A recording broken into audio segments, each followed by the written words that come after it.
अमेरिकी विदेश मंत्री मार्को रूबियो ने कहा है कि एक तरह का आर्थिक न्यूक्लियर वेपन बना दिया है ईरान ने इसे।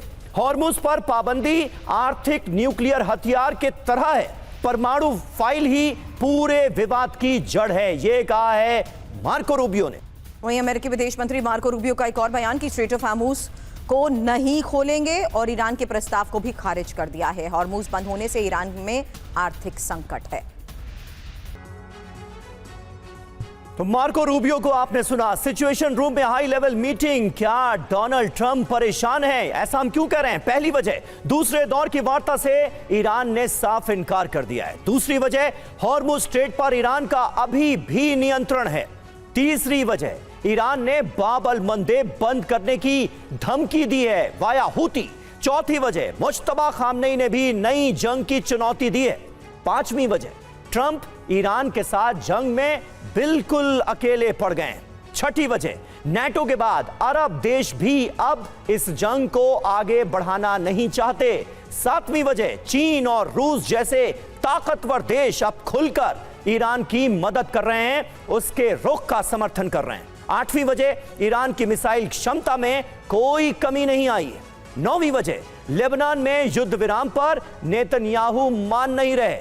10वीं वजह, जंग और वार्ता में ईरान की विजेता वाली छवि बनती जा रही है और लगातार यह दुनिया भर में कहा जा रहा है कि अमेरिका इस जंग में फंस गया है। डोनाल्ड ट्रंप को कोई एग्जिट पॉइंट मिल नहीं रहा।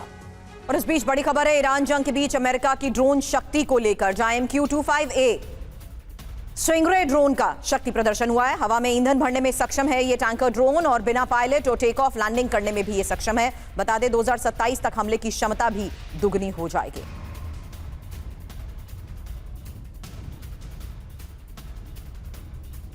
और देखिए अहम खबर, मध्य पूर्व में अमेरिका का एक और एयरक्राफ्ट कैरियर होगा तैनात। एयरक्राफ्ट कैरियर USS आइजनहावर जल्द पहुंचेगा मध्य पूर्व। ईरान के पास एयरक्राफ्ट कैरियर USS आइजनहावर तैनात होगा। मिडिल ईस्ट में पहले से ही 3 एयरक्राफ्ट कैरियर मौजूद हैं। तो मध्य पूर्व में एक और बाहुबली की एंट्री को लेकर यह खबर है, क्योंकि एक और US एयरक्राफ्ट कैरियर मध्य पूर्व रवाना हो चुका है। USS आइजनहावर ईरान के पास तैनात होगा और दबाव बनाने के लिए USS आइजनहावर का इस्तेमाल हो रहा है। 3 एयरक्राफ्ट कैरियर और कई युद्धपोत पहले से ही मौजूद हैं। जी हाँ, USS आइजनहावर की ताकत के बारे में भी आपको बता दें, 3 फुटबॉल मैदानों से भी ज्यादा ये लंबा है। 270 से ज्यादा फाइटर जेट्स इस पर तैनात हो सकते हैं। 60 से 90 फिक्स्ड विंग एयरक्राफ्ट और हेलीकॉप्टर तैनात हो सकते हैं। 3200 नौसैनिक और 2500 एयर विंग स्टाफ की तैनाती हो सकती है। दुनिया का सबसे बड़ा मोबाइल एयरबेस इसे माना जाता है। हालांकि बहरीन में अब ईरान समर्थकों पर कार्रवाई को लेकर एक खबर आ रही है, जहां बहरीन में ईरान समर्थकों की नागरिकता रद्द और बहरीन ने 69 लोगों की नागरिकता को रद्द किया है। ईरान के समर्थन में बहरीन में हुए प्रदर्शन की भी ये तस्वीर देखिए, जहां देखिए लगातार बिगड़ते हालात के बीच बहरीन ने अब 69 लोगों की नागरिकता को भी रद्द कर दिया है।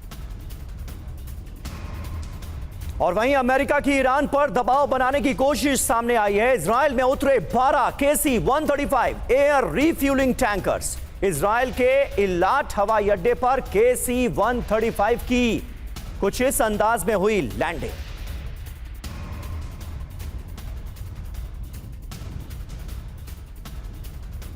तो बड़ा सवाल यही है कि क्या अब अमेरिका शुरू करेगा युद्ध का दूसरा चैप्टर, क्योंकि इजराइल पहुंच चुके हैं 12 KC-135 एयर रिफ्यूलिंग टैंकर और यूरोप से मध्य पूर्व को रवाना हुए हैं। C-17A globe master, C-5M super Galaxy भी इसमें शामिल है। समीर जी आप देखिए संकेत क्या मिल रहे हैं। मध्य पूर्व में अमेरिका पकड़ कमजोर नहीं करना चाहता। वार्ता आगे नहीं बढ़ी तो हमले का विकल्प खुला है। ईरान पर मनोवैज्ञानिक दबाव बनाने की भी की जा रही है कोशिश।